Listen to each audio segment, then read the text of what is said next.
Le titre du message de ce matin, c'est « Sortez de votre barque ». On l'a déjà entendu souvent, des messages avec ce genre de titre, « Sortez de votre barque ». Mais vous allez voir, c'est un petit peu différent. On voit le passage de référence ce matin, c'est dans Matthieu, chapitre 14, les versets 28 à 29. Bien entendu, vous les connaissez sûrement. Alors Pierre lui dit, « Si c'est bien toi, Seigneur, ordonne-moi de venir te rejoindre sur l'eau. » « Viens, lui dit Jésus. Aussitôt Pierre descendit du bateau et se mit à marcher sur l'eau en direction de Jésus. La peur de nous tromper fait en sorte que nous n'agissons pas par la foi. Parce qu'on a peur de se tromper. A.W. Tozer a dit, « Si Dieu vous donnait une montre, est-ce que vous l'honoreriez davantage en lui demandant quelle heure il est ou simplement en consultant la montre? » S'il vous donnait une montre, c'est peut-être parce qu'il ne veut plus vous entendre lui demander l'heure. Peut-être. Dans Romains, chapitre 1, verset 17, ça nous dit « Le juste vivra grâce à la foi ». Et ça, c'est une évidence. Le croyant vit dans une dimension qui est différente des gens du reste de ce monde. Nous vivons dans une dimension de foi. Et encore hier, on est descendu à Québec, où on est monté, ça dépend dans quel sens vous vous placez. Moi, je descends. Tout le monde? Ben, c'est ça. Alors, on est descendu puis monté à Québec. Et puis, il m'est passé une pensée. Il fallait qu'on soit là à 10 heures. Et en descendant, je me suis dit, tout à coup, que l'auto tombe en panne. Un petit frisson qui m'est passé dans le dos. Un manque de foi. Alors que généralement, on ne se pose jamais la question. On embarque, puis on part, puis on y va. On embarque les affaires dans l'auto, on embarque les enfants dans l'auto, puis on appelle, on dit, oui, on va être là dans 2 heures, on va être là dans 3 heures, on va être là dans 4 heures. On ne se pose même pas la question, on est parti. Alors que là, quand il s'agit de la foi, on se met à se poser des questions. Tout d'un coup que ça n'arrive pas. Tout d'un coup qu'il ne veut pas. Tout d'un coup que ça ne se passe pas. Tout d'un coup que ce n'est pas ça qui m'arrive. Tout d'un coup. Ah, puis non, je suis mieux de ne pas le faire parce que tout à coup que. Alors, on ne le fait pas. Mais, comme croyants, on entend Dieu nous parler. On croit la parole de Dieu. On met en pratique la parole de Dieu. Et c'est ça la différence avec les gens de ce monde. Les gens de ce monde espèrent, mais ils n'ont pas cette conviction de foi que nous pouvons avoir. Ils ont une espérance. Mais pourtant, lorsqu'ils embarquent dans l'auto pour se déplacer d'un endroit à un autre, ils ne se posent pas de questions. Même chacun de nous, on ne se pose pas de questions. Le bel exemple, c'était dans le passé, lorsqu'on utilisait encore la poste. On mettait une lettre à la poste et on ne se posait pas de questions. Ah, vas-tu se rendre? Ah, vas-tu pas se rendre? Il y avait des risques qu'elle ne se rende pas. Il y avait des risques qu'elle soit perdue. Il y avait des risques que quelqu'un, un soir, décide de mettre le feu dans la boîte aux lettres pour s'amuser. Il y avait ce risque-là. Mais on ne se posait pas la question. On mettait les choses dedans, puis c'était parti. Le camion qui transporte la malle, qui l'amène de Alma jusqu'au centre de tri à Québec ou à Montréal, il aurait pu passer au feu. On ne se posait pas la question. Ça ne nous empêchait pas ça nous empêche pas de se servir de la poste. On ne se pose pas la question. C'est un peu ça, la foi. Quand Matthieu, chapitre 11, verset 1, nous dit « La foi est une façon de posséder ce qu'on espère. C'est un moyen d'être sûr des réalités qu'on ne voit pas. » Il y a une autre version qui dit « La foi... » Je ne l'ai pas sur le tableau, là, mais la foi est l'assurance de posséder ce qu'on espère. C'est un moyen d'être sûr des réalités qu'on ne voit pas. Et le verset 2 qui suit, on ne l'utilise pas souvent, mais il est très significatif. Il dit, parce qu'ils ont eu cette foi, c'est parce qu'ils ont eu cette foi que les hommes des temps passés ont été approuvés par Dieu. Parce qu'ils ont eu cette foi. Ils ont cru à Dieu. Ils ont cru ce que Dieu leur disait. On peut croire Dieu dans une dimension de notre vie, comme par exemple, lorsqu'il nous dit qu'il nous donne la vie éternelle. On peut croire Dieu et espérer. C'est une chose qu'on espère et qu'on ne voit pas. C'est une réalité, comme il dit ici dans chose. C'est un moyen d'être sûr des réalités qu'on ne voit pas, parce que Dieu a parlé. Crois au Seigneur Jésus, tu seras sauvé. je mets ma foi en application sur ce passage, je crois au Seigneur Jésus, je sais que je suis sauvé et que Dieu me donne la vie éternelle. Je ne me pose pas d'autres questions. Je crois à cette réalité-là. Pourtant, Dieu parfois nous demande autre chose et puis on n'ose pas, on ne croit pas, on n'est pas sûr. La foi, c'est ce qui honore Dieu. Que ce soit au niveau du fait d'être sauvé, à tous les niveaux de la vie chrétienne. La foi, c'est ce qui honore Dieu. Poser des gestes qui honorent Dieu. On y va par la foi. Et c'est parce qu'ils ont eu cette foi que les hommes des temps passés ont été approuvés par Dieu. Et c'est parce que nous vivons par la foi que nous sommes aussi approuvés par Dieu. Nous sommes approuvés par Dieu, à nous qui croyons que nous avons la vie éternelle. Nous sommes approuvés par Dieu, à nous qui croyons que Jésus revient bientôt. Pourtant, on ne l'a pas vu, mais nous y croyons. C'est comme si j'appelle ma fille, qui est à l'extérieur, et je lui dis, je t'envoie un colis.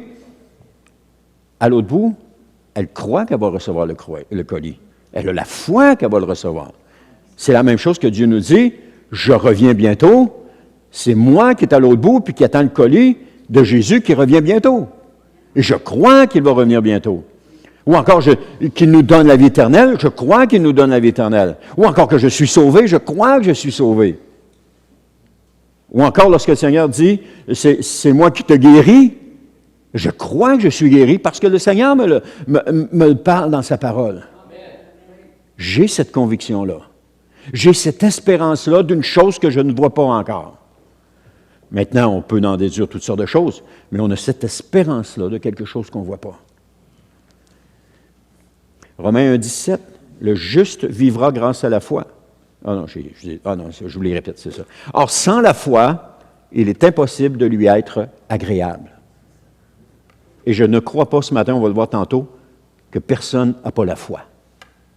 Vous avez tous la foi. Nous avons tous la foi. Vous avez tous la foi. Il y a une portion de foi qui a été déposée en chacun de vous. C'est ce que la parole de Dieu nous dit. Alors, lorsque je me dis, « Ah, je n'ai pas la foi », on ne se pose pas la question longtemps. Oui, j'ai la foi. On lutte contre ses pensées en disant, « Oui, j'ai la foi », parce que la parole de Dieu me dit qu'il y a une portion de foi qui a été déposée dans ma vie. Et on arrête cela. Et l'ennemi revient et dit, « Mais voyons donc, tu n'as pas la foi. » Oui, j'ai la foi, parce qu'il y a une portion de foi qui a été déposée dans ma vie. C'est ça que la parole de Dieu dit.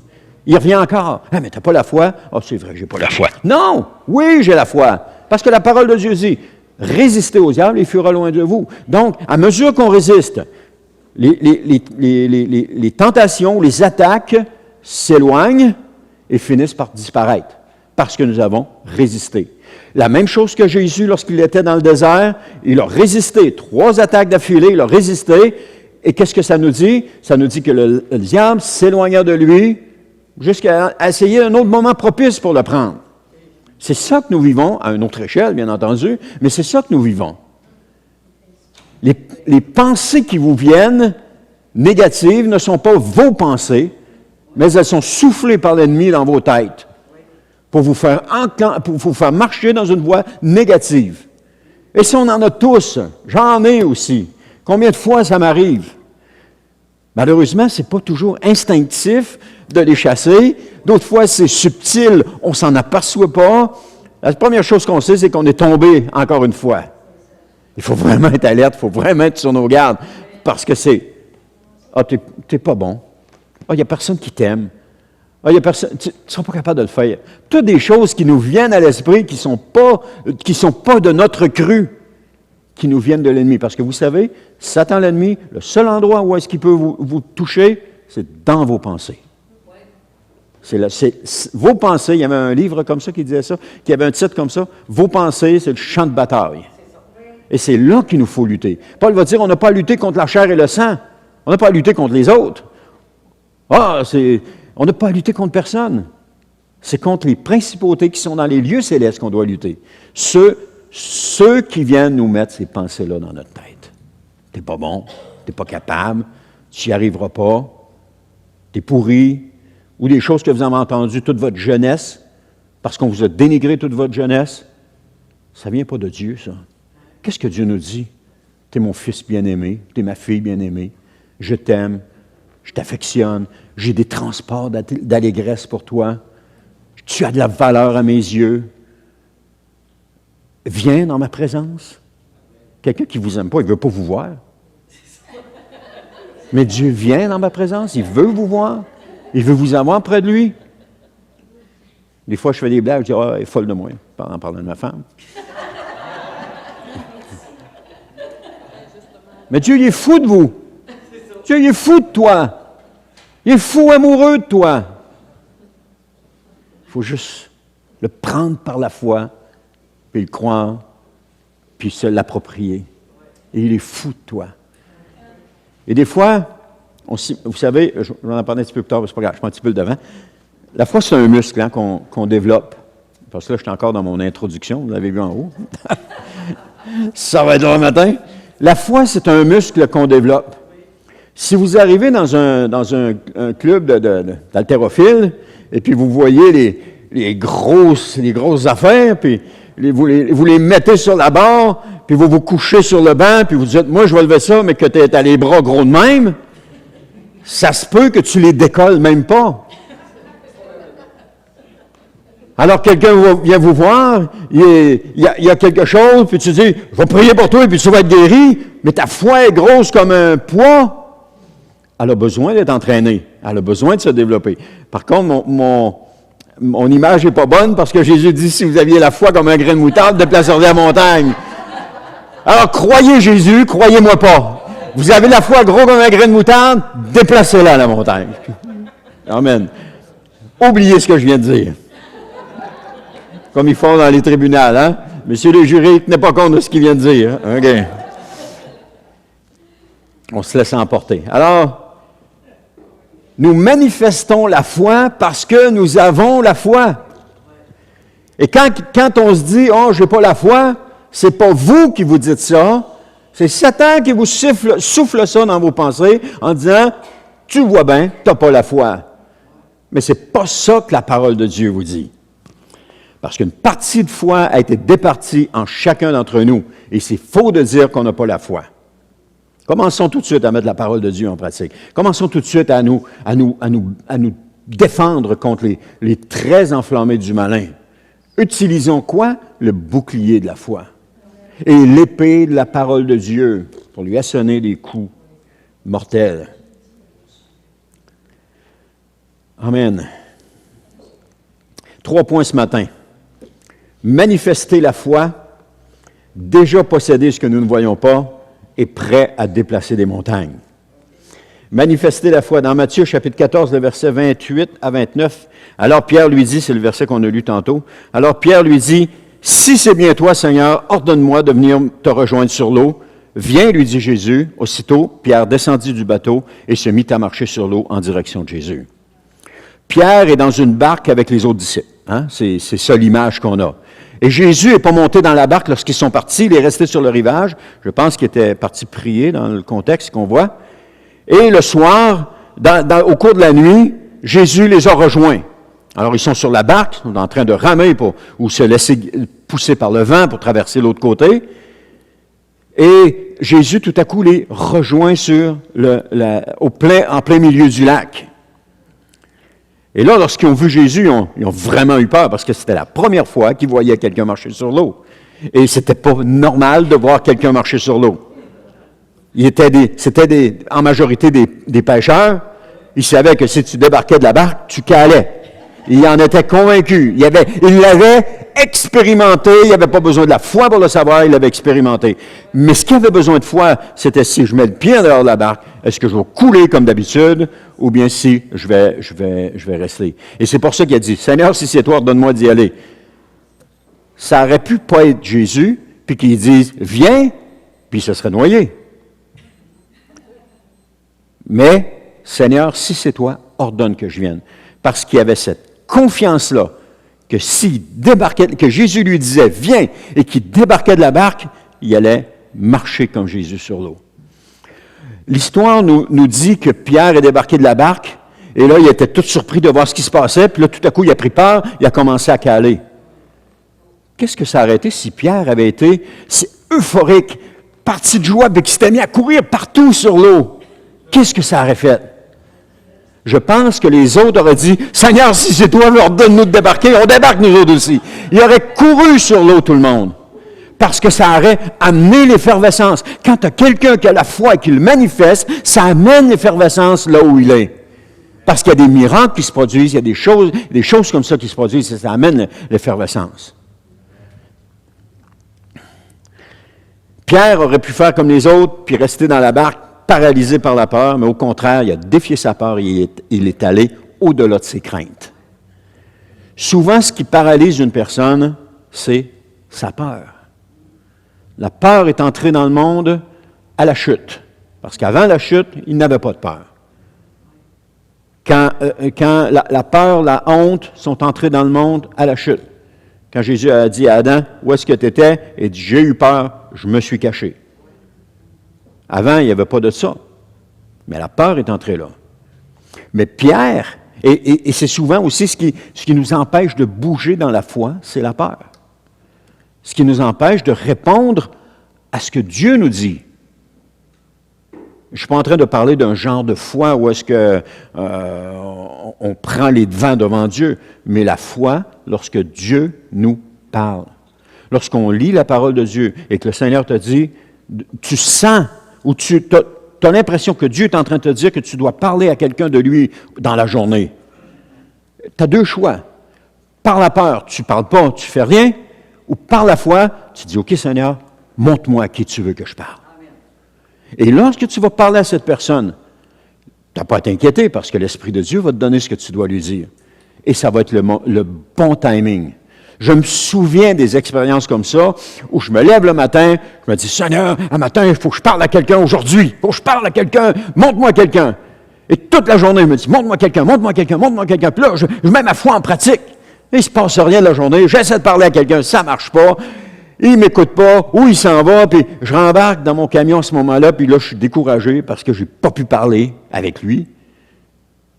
Mais il y a une autre fois où est-ce que le Seigneur me dit, je sentais que le Seigneur me disait, tu dois parler à quelqu'un aujourd'hui. Et ça s'est passé quand? À 5 heures le matin, quand je suis arrivé au travail, il y avait un camion qui était devant la barrière, et puis il fallait que moi j'aille chercher mon camion à l'intérieur dans la cour, et que je sorte. Donc il a fallu que je cogne à sa porte, le réveiller, lui dire, tu peux circuler parce qu'il faut que je sorte. Et c'est là que l'Esprit de Dieu a fait en sorte qu'il a ouvert une porte grande de même. Il était 5 heures le matin, je ne pouvais pas parler, là. Puis je le savais, le Seigneur m'avait m'avait montré que je devais parler. À travers ma lecture dans ma parole, il m'avait montré que je devais parler. Alors j'avais le choix. Soit que je sors de ma barque puis que je mets le pied dans l'inconnu en m'adressant à lui, ou bien soit j'ai peur, puis je dis rien, puis j'embarque. Il y a des fois où j'ai eu peur, j'ai rien fait, je n'ai pas parlé. Mais il y a d'autres fois où est-ce que j'ai parlé. Il y a d'autres fois où est-ce que j'ai pris les devants, mais Seigneur, ça n'a pas donné les résultats. Mais quand, cette fois-là, je me souviens encore, il me regardait, là, il avait les yeux grands de même, là, puis il m'écoutait. Là. Puis moi, ça coulait. Je ne me souviens pas de tout ce que j'ai dit. Je ne me souviens même pas de ce que j'ai dit. Et ça coulait. Je me souviens que ça coulait, ça sortait. C'est comme une prédication le dimanche matin. Hein. Vous arrivez, puis c'était-tu bon matin? Oh, c'était bon. Qu'est-ce qu'il a dit? Je ne me souviens pas, mais je sais que c'était bon. Pourquoi? Parce qu'on a retenu que c'était bon. On a retenu le sentiment que c'était bon. Mais comme d'habitude, on n'a pas écouté.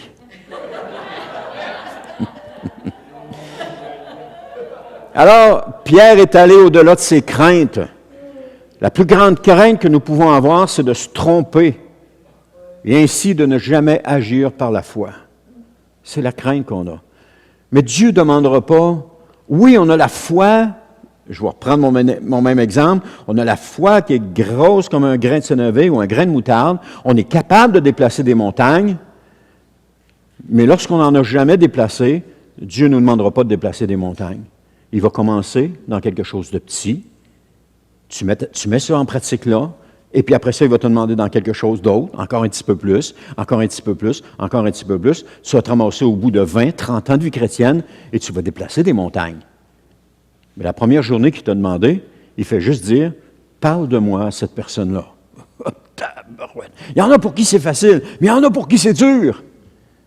Parce que la peur embarque. Mais lorsqu'on le fait, quelle joie qu'il y a dans notre cœur. On repart, on flotte.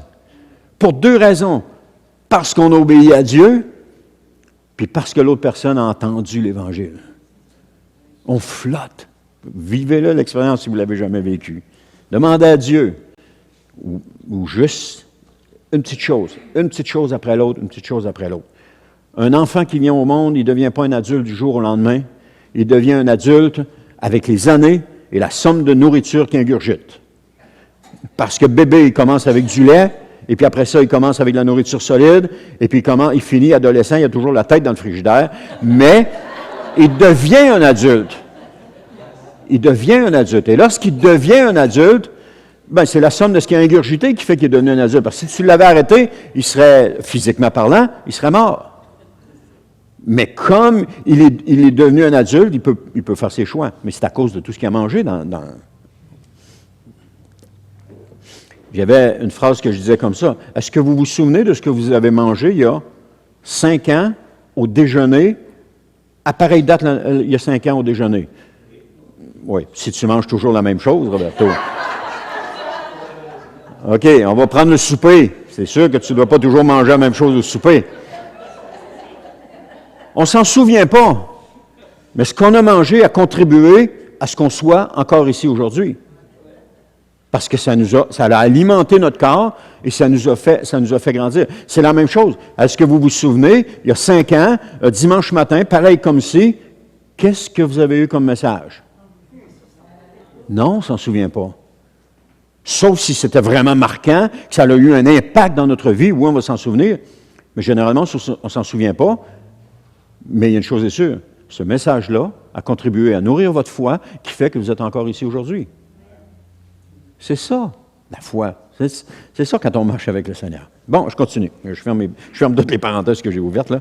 Je suis dans mon point 1. OK, je pensais que j'étais encore dans... Donc, la plus grande crainte que nous pouvons avoir, c'est de se tromper, puis ainsi jamais agir par la foi. Hein?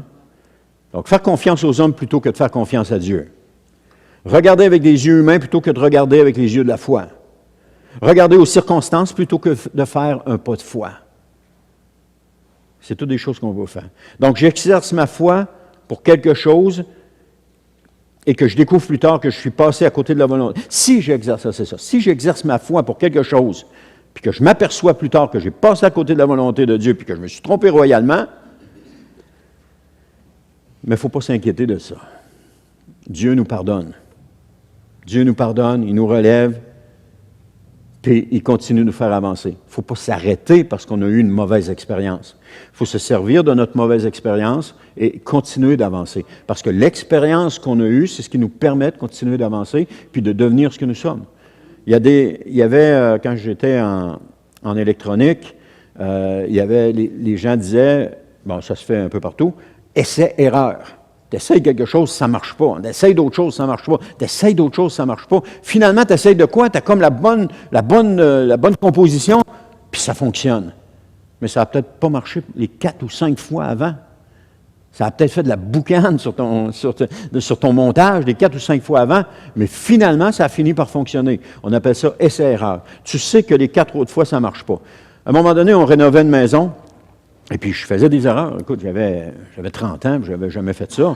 Je faisais des erreurs, puis ça me décourageait, puis tout ça. Et il y a un des cousins à Anne, je lui parle de ça, on rénovait, oui, mais je fais des erreurs, blablabla. Il m'a juste dit, écoute, la somme de tes erreurs, c'est ton expérience. Alors, plus tu fais des erreurs, plus tu as de l'expérience. C'est carrément ça. Parce que tu sais ce que tu ne dois pas faire. Quand tu demandes à quelqu'un de venir construire une maison, puis que c'est un menuisier, hein, comme Joseph, il y a des choses qu'il ne fera pas. Sauf que si j'appelle quelqu'un d'autre qui n'a pas d'expérience, puis il dit « Ouais, on fait ça de même, on fait ça de même, on fait ça de même », on peut s'apercevoir qu'on est obligé de tout refaire, parce que ce n'est pas de même que ça se fait. Ça, c'est l'expérience. Pourquoi Joseph avait cette expérience-là? Parce qu'il l'avait faite, puis c'était pas de même que ça se faisait. Il a appris à le faire. Et c'est la même chose pour chacun de nous. C'est la même chose dans la foi. On peut faire des erreurs. On a le droit de faire des erreurs. Mais si on s'arrête à cause d'une erreur, on n'avancera jamais. OK, j'ai fait beaucoup de parenthèses, là. Je vais essayer de me retrouver.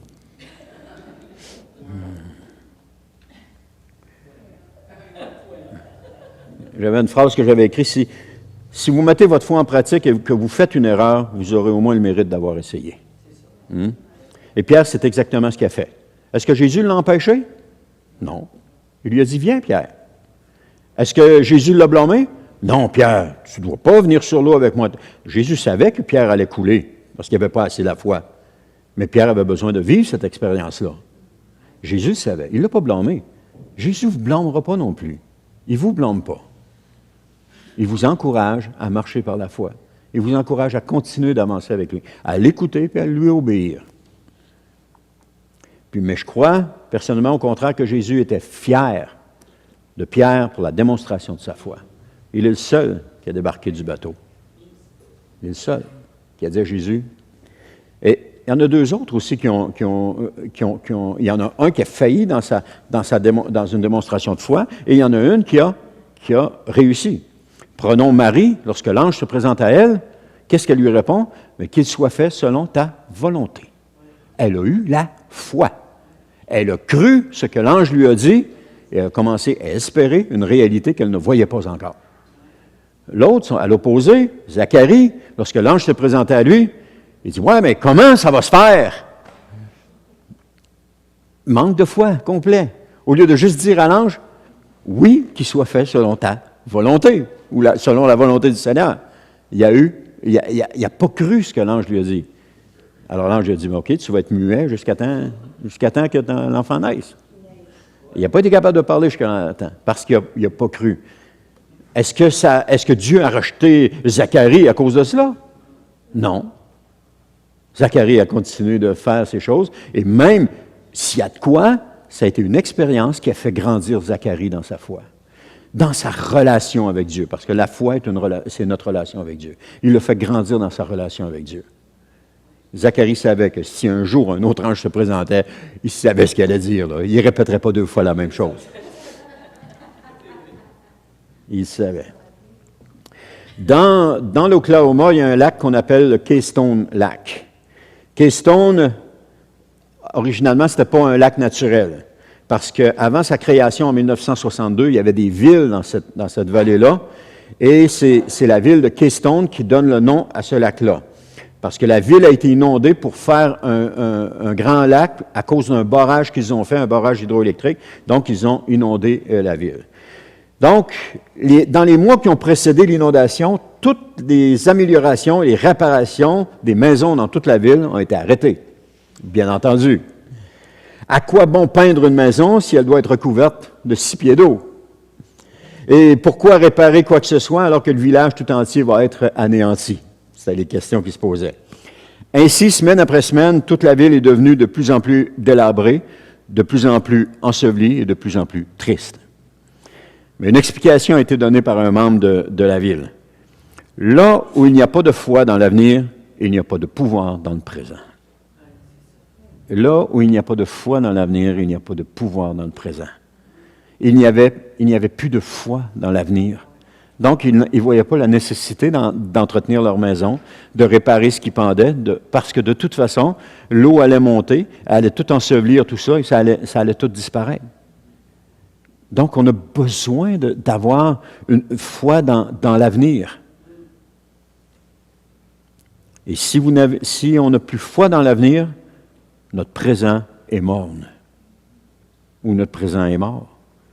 Ce qui nous fait continuer d'avancer, c'est de croire en l'avenir.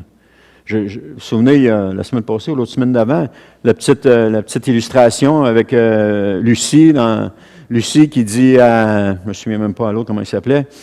L'autre, Lucie a dit... elle lui dit quelque chose. Elle dit, quand tu vas être vieux, quand tu vas avoir 75 ans, je vais te faire un gâteau d'anniversaire. L'autre a répondu, mais voyons donc, tu n'as jamais rien fait pour moi.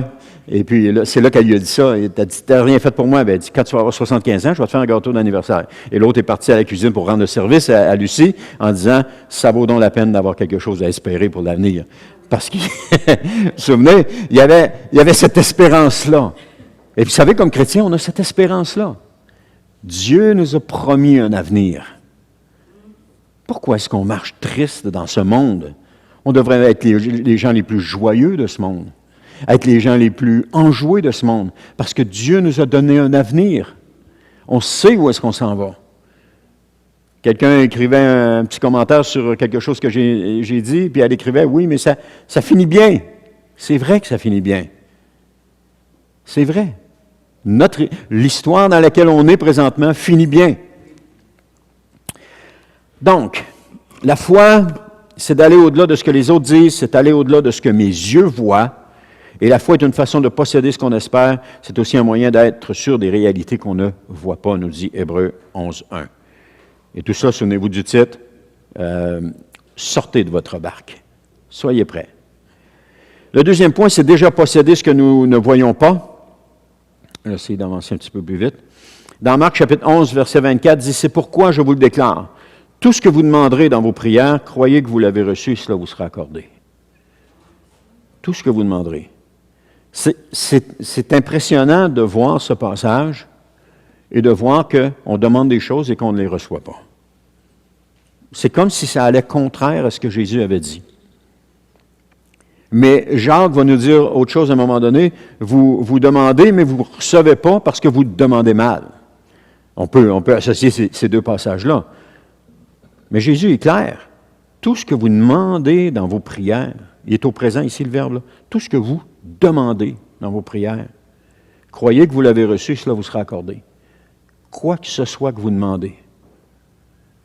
Quoi que ce soit que vous demandez. Et ça, Jésus avait déclaré le jour avant au figuier que plus jamais personne ne mangerait de son fruit. Hein? On sait, l'image du figuier, c'est l'image d'Israël.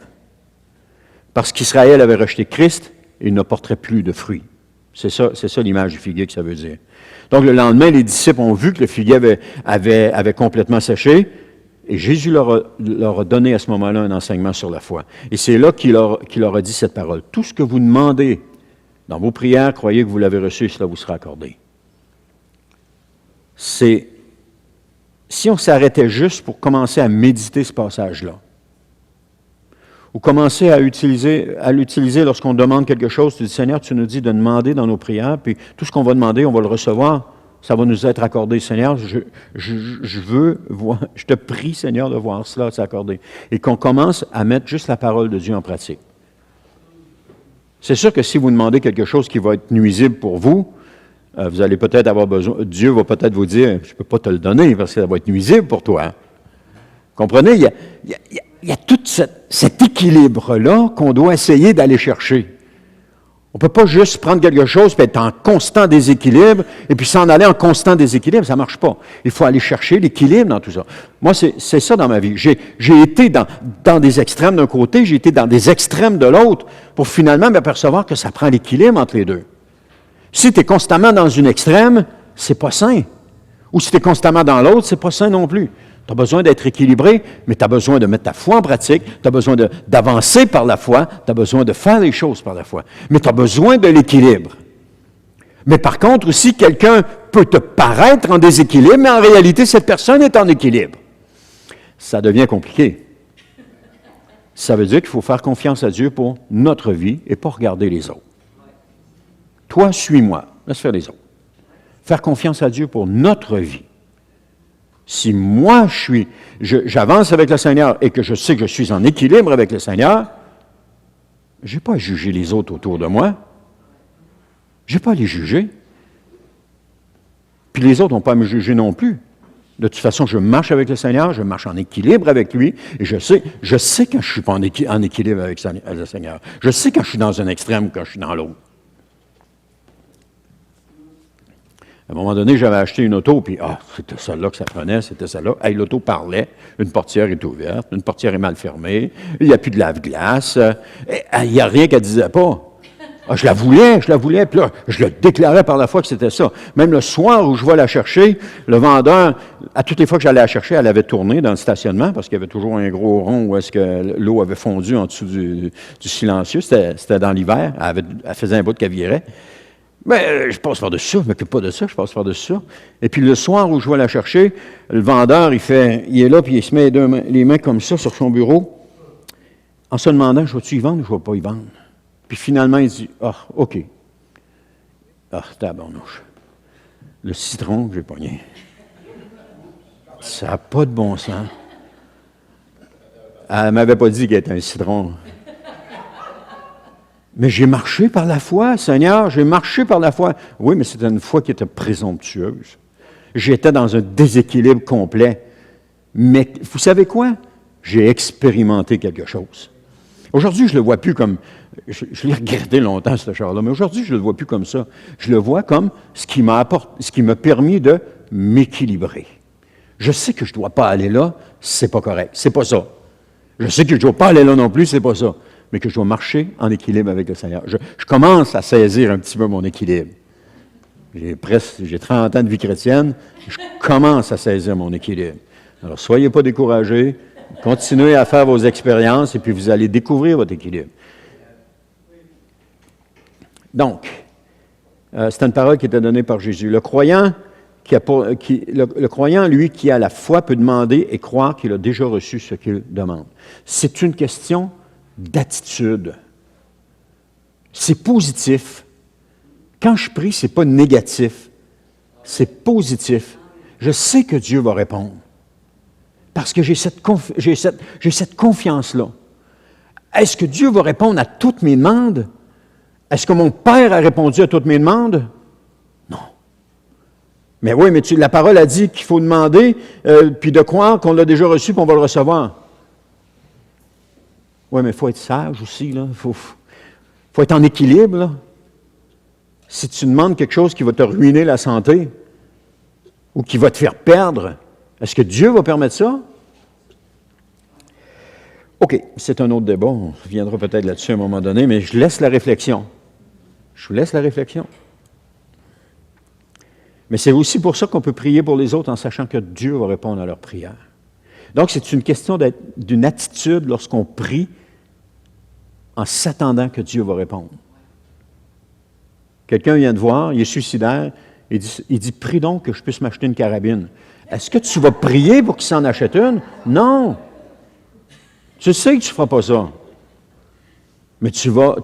Mais s'il dit « J'ai besoin de ton aide, j'ai besoin que tu pries pour moi pour tel besoin. » Alors, quand tu vas prier avec quoi? Tu vas prier avec foi. Que Dieu réponde à sa prière. Tu vas savoir que Dieu va répondre à sa prière. Parce que tu vas avoir prié. Tu n'as pas besoin de lui dire « Dieu va répondre parce qu'il m'a dit qu'il allait répondre. » Blablabla. Non, tu fais juste prier pour lui. Tu crois que Dieu va répondre. Tu arrives avec une attitude positive dans la prière. Bref, c'est une façon de le voir. Il y en a bien d'autres, mais c'en est une. Donc, l'ingrédient, je vais essayer d'avancer un peu plus vite. L'ingrédient, la foi est l'ingrédient principal de la vie chrétienne, tout comme la farine pour le pain ou la farine pour le gâteau, c'est l'ingrédient principal. Sans farine, il n'y a pas de pain. Sans foi, il n'y a pas de vie chrétienne. On a besoin de ça. Et Jésus a dit, tu mettras l'autre image, s'il vous plaît. Si vous aviez la foi, leur répondit Jésus, même aussi petite, ça va être l'autre après, même aussi petite qu'une graine de moutarde, vous pourriez demander à ce mûrier-là, arrache tes racines du sol et va te jeter dans la mer, il vous oublierait. Pourquoi une graine de moutarde? Ça, c'est la prochaine acétate. Parce que dans la semence, il y a tout le potentiel nécessaire. Vous plantez, vous avez une petite graine dans la main, prenons juste une graine de tournesol. Vous la mettez dans la terre, et là, tout à coup, ça commence à sortir, ça monte, il y a une grosse fleur qui apparaît au bout du plant, au bout du pied, de la tige. Dans la graine, il y avait tout ce potentiel-là. Et c'est un peu l'autre image qu'on va voir, parce que lorsque la graine est plantée, elle commence à germer, elle se développe et devient une plante. Et par la suite, elle produira un fruit, une semence, qui par la suite pourra être plantée à nouveau et donner une nouvelle plante. Tout le potentiel est dans la graine. Tout le potentiel est en chacun de vous. Nous sommes la semence de Dieu. Et tout le potentiel est en nous. Pour quoi que ce soit que Dieu va vous demander de faire, tout le potentiel est en vous. Jésus a dit que la graine ne peut pas germer à moins qu'elle ne meure. Alors, à moins que je m'abandonne entre les mains de Dieu, je ne pourrai pas devenir celui que Dieu veut que je devienne. Donc, j'ai besoin de m'abandonner entre les mains de Dieu. Et c'est la même chose avec la foi. Chacun de nous, on a reçu une semence de foi et celle-ci va pouvoir se développer jusqu'à maturité. Elle va pouvoir grandir. Petit à petit, elle va grandir. Et lorsqu'elle sera à maturité, elle va porter du fruit. Amen.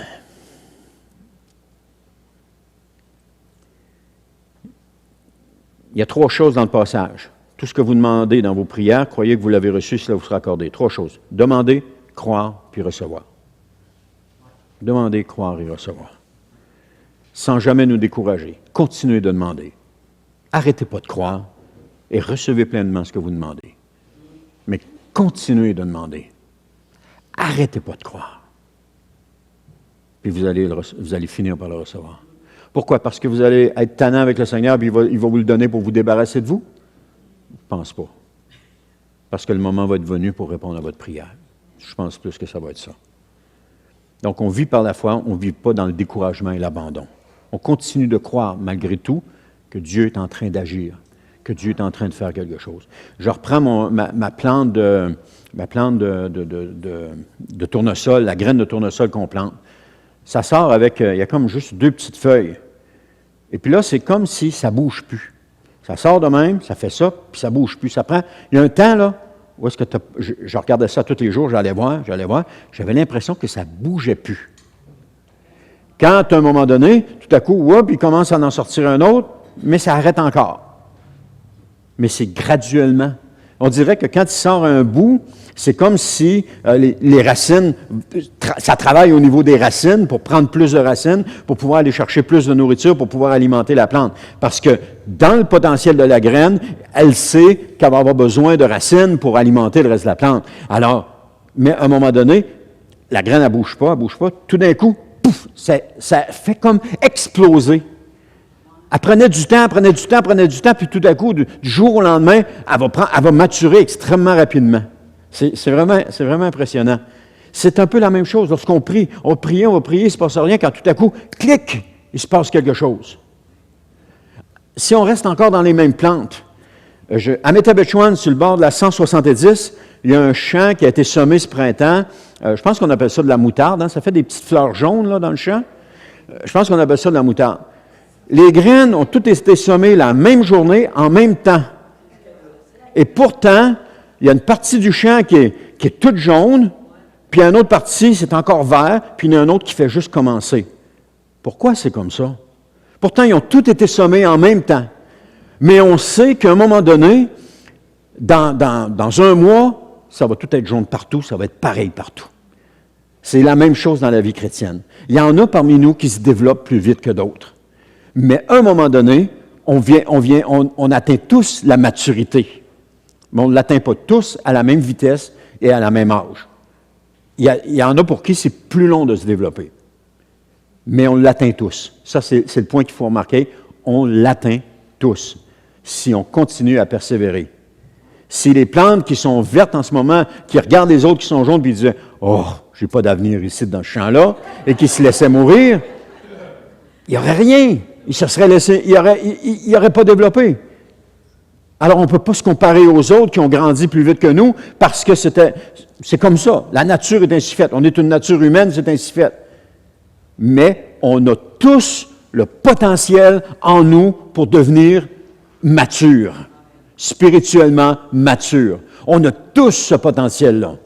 Il nous faut quoi? Persévérer. Persévérer. S'attendre à Dieu. Continuer d'être là, comme les plantes qui sont dans le champ, elles continuent d'être là, les racines continuent de se développer, et à un moment donné, les boutons jaunes vont sortir, et dans pas long, ça va tout être jaune partout. À un moment donné, un groupe de chrétiens rendus matures va exploser. Et là, on regarde ça, nous, de l'extérieur, une église, elle est effervescente, elle est en feu, ça explose, il y a des signes, des prodiges, des miracles qui sont dans l'église. Et puis là, on veut ça. Mais ce qu'on oublie, c'est qu'il y a peut-être 20 ans ou 30 ans de travail lent de Dieu à l'intérieur de cette église, de gens qui ont persévéré, qui ont continué d'attendre, et que tout à coup, ça porte fruit. Mais on ne peut pas l'avoir du jour au lendemain. Il nous faut persévérer. C'est les leçons que Dieu m'a apprises. Et persévérer, c'est pas facile. Persévérer dans la vie chrétienne, c'est dur. Quand tout est contraire, quand on a l'impression qu'on est seul, quand on a l'impression que ça ne donne rien, c'est difficile.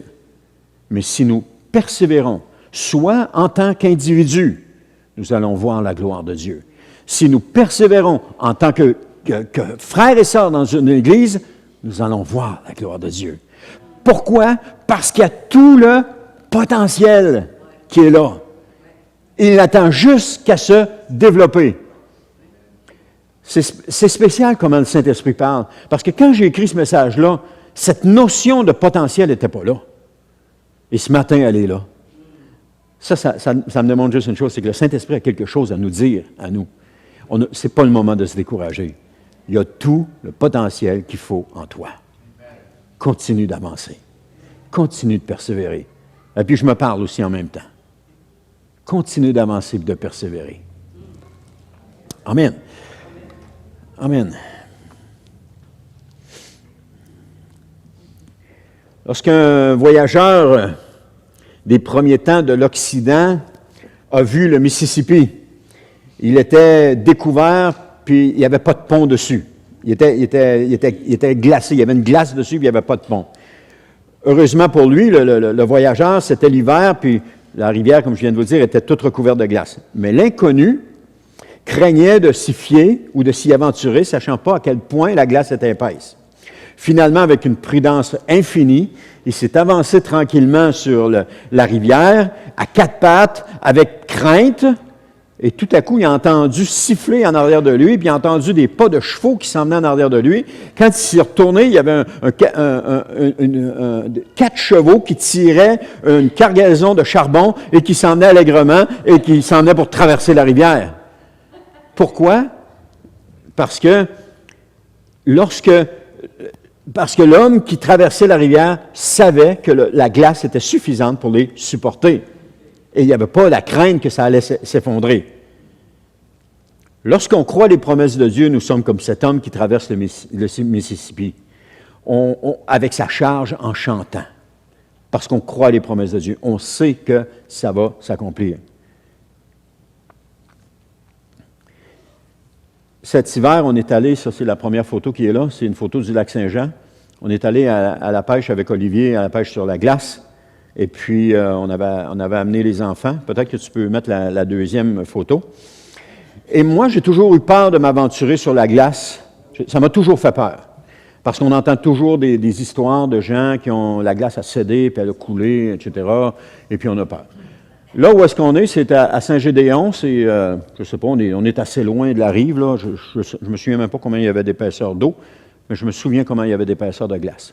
Olivier a pris sa terrière pour commencer à creuser, puis il a descendu. Vous savez, la terrière, c'est long, c'est assez long, et puis il y a un manche en vilebrequin, et puis il tourne, mais il est arrivé jusqu'au bout du manche, puis il est encore dans la glace. Alors moi, j'ai rentré mon bras dans le trou pour aller enlever la neige, pour voir, et puis j'ai rentré jusque-là, le maximum que je pouvais aller, puis il n'y avait pas d'eau encore. On n'avait pas atteint l'eau.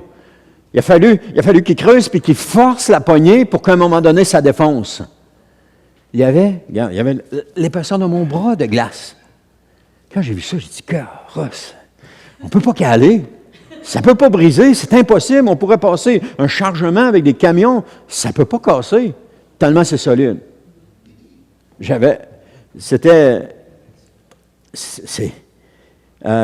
Pourquoi je vous dis ça? C'est parce que j'ai même mesuré la longueur de mon bras, il y a 28 pouces. Donc, il y avait au moins 30 pouces de glace, parce qu'il a continué avec sa terrière, puis en forçant le manche, il y avait au moins 30 pouces de glace. Peut-être mettre la prochaine photo, oui, ça c'est Ethan qui enlève la neige, là. C'est là que j'ai compris que c'était assez solide pour me porter ainsi que ma motoneige sans problème. Ça pouvait me porter. Plus on va avoir foi en les promesses de Dieu, plus nous pourrons voir nos prières répondues. Plus qu'on va avoir foi. C'est comme cette épaisseur de glace-là. J'aurais pu ne pas m'aventurer et dire « Oh non, je ne m'aventure pas, c'est trop énervant, c'est trop épeurant, la glace, elle peut céder en dessous de moi », alors qu'il y en avait 28 pouces. Mais ça, je ne le savais pas tant qu'on n'a pas creusé. Mais j'étais toujours inquiet, pareil, d'y aller, parce que la glace, ça m'a toujours fait peur. Mais finalement, j'avais choisi d'y aller par la foi, Mais quand j'ai vu l'épaisseur de glace, ça doit être au mois de février, ça. Quand j'ai vu l'épaisseur de glace, je me suis dit, de bien, ça ne va pas. J'en revenais pas. J'en revenais pas. Par contre, c'était pas de même partout. Il y avait des endroits où est-ce qu'il y en avait moins, il y a des endroits où c'était plus mince, il y avait ce qu'on appelle des trous chauds. Donc ça, il fallait faire attention, mais ce coin-là, il y en avait suffisamment. Et plus on va avoir foi dans les promesses de Dieu, plus on va pouvoir voir nos prières répondues, c'est-à-dire plus que on va être assis sur la foi, et plus que les promesses de Dieu, plus ça va être épais en dessous de nous, et plus qu'on va voir nos choses répondues.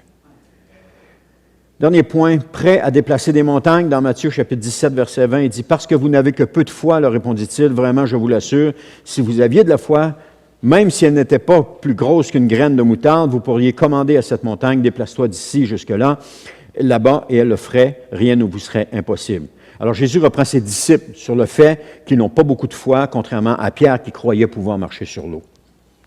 Il reprend là-dessus. Encore une fois, le même exemple est repris. Si vous aviez la foi comme une graine de moutarde. Une foi, comme j'ai dit tantôt, remplie de potentiel. Une foi qui grandira et qui se développera. Et je ne parle pas d'une foi présomptueuse qui croit faire les choses par ses propres forces. Je parle d'une foi qui croit les promesses de la parole de Dieu.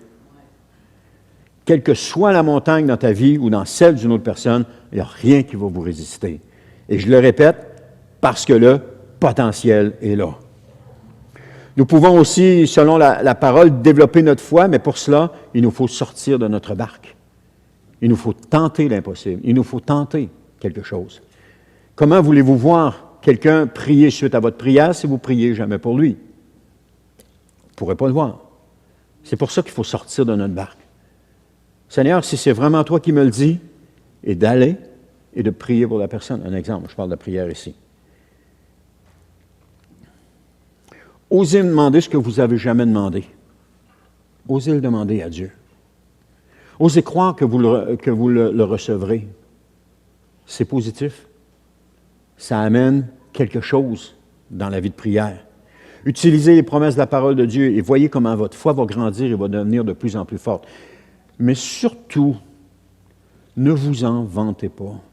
Ne vous pavanez pas devant tout le monde en disant « Oh, moi j'ai la foi, je prie, puis je vois les promesses de Dieu. » Parce que c'est fini, vous l'aurez plus la foi, puis vous aurez plus de récompense à vos promesses. Priez, mais gardez ça devant Dieu, gardez ça avec Dieu.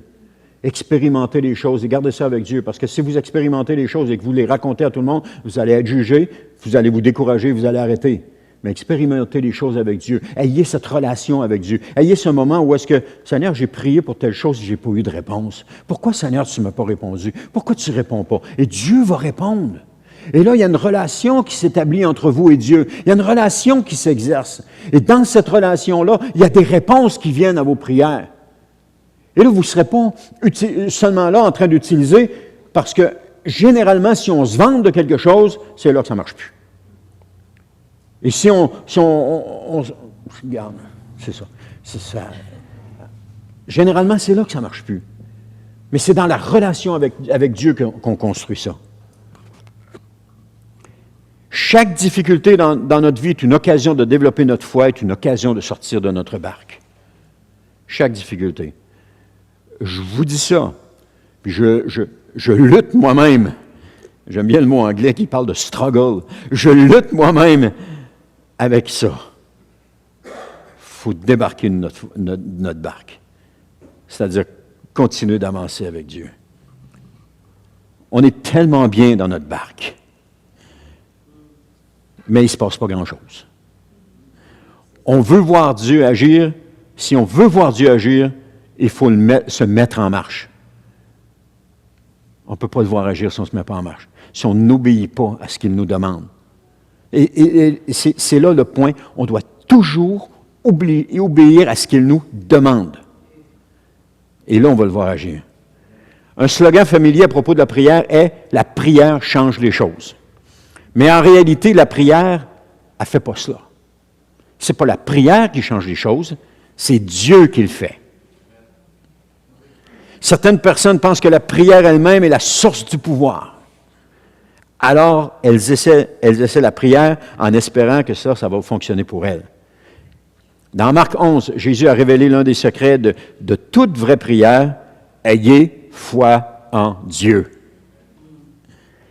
Pas la foi dans la foi, pas la foi dans la prière, pas dans la foi dans ce que nous déclarons, mais la foi en Dieu. C'est lui qui le fait. Encore une fois, ça revient avec la relation avec Dieu. Jésus faisait les miracles qu'il faisait parce qu'il avait une relation avec son Père. Il va dire, je fais ce que je vois faire par le Père. Je ne fais pas de moi-même les choses, je fais ce que le Père me demande de faire. Il y avait cette relation avec le Père.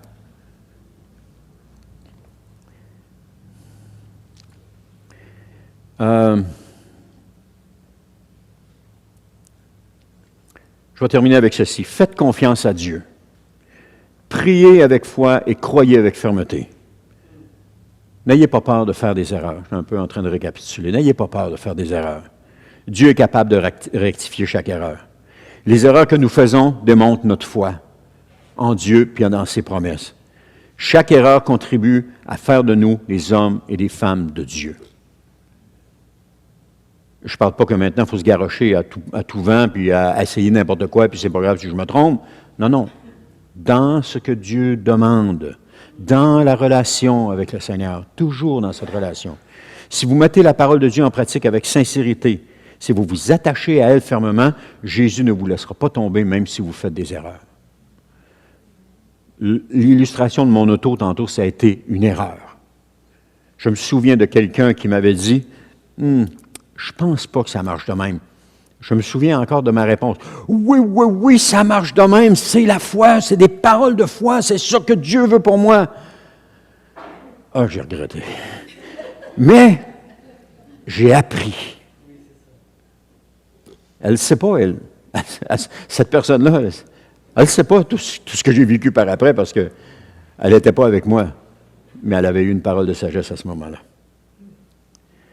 Pierre a dit, spontanément, il a dit, « Si c'est bien toi, Seigneur, ordonne-moi de venir te rejoindre sur l'eau. » Qu'est-ce que Jésus aurait pu répondre? Qu'il ne pouvait pas dire que ce n'était pas lui? Est-ce que je suis... Oui, c'est ça. Je pensais avoir revenu au début. Il aurait pu le mettre en garde puis lui dire, « Non, viens pas Pierre, c'est pas pour toi, fais pas ça. » Attends Pierre, tu n'as pas assez de foi pour marcher sur les eaux? Tu vas caler. C'est pas ce que Jésus a dit à Pierre, puis c'est pas ce qu'il vous dira non plus. Si vous voulez sortir de votre barque et marcher par la foi, il sera avec vous, puis il va vous saisir et vous commencerez pas à couler. Il va vous saisir par la main. Il va vous ramener même à la barque si c'est nécessaire. Il vaut mieux risquer. Non, je n'aime pas cette phrase-là. Je l'ai relu un matin, puis j'avais un petit quelque chose, j'aurais dû l'enlever, là. Donc, s'il le faut, plonger dans l'eau et crier « Au secours, Seigneur! » C'est exactement ce que Pierre a fait. Il a démontré beaucoup de foi. Amen. Ne laissez pas la crainte vous empêcher de faire le pas de foi aujourd'hui ou le pas de foi que Dieu vous demande. Je reviens toujours avec ça. Ce que Dieu vous demande. Laissez pas la crainte vous empêcher de le faire. Faites confiance au Seigneur. Il se tient sur les eaux puis il est près de votre barque. Il attend juste que vous dites, « Seigneur, correct, j'y vais, dans ce que tu m'as demandé. » Les eaux peuvent représenter la foi et Jésus se tient dans la foi. Et la parole de Dieu, c'est ce qui nous soutient sur les eaux.